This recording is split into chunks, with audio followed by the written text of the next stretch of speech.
પાડી લેવી. અમથાભાઈ કે કાકા તમે ઓલી બાજુ વઈ જાઓ, ઓલા દાદા તમે આ બાજુ વઈ આવો, એટલે બબ્બે જણાની ટીમ થઈ જાય. તો આવો મશીન નું પાકડું ફેરવું છું હો.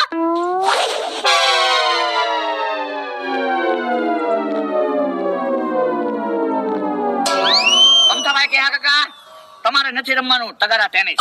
આ તો અહીંયા વાડીએથી તગારા લેતા તો એ હારો, હાલો આપણે વયા જઈએ રમવા.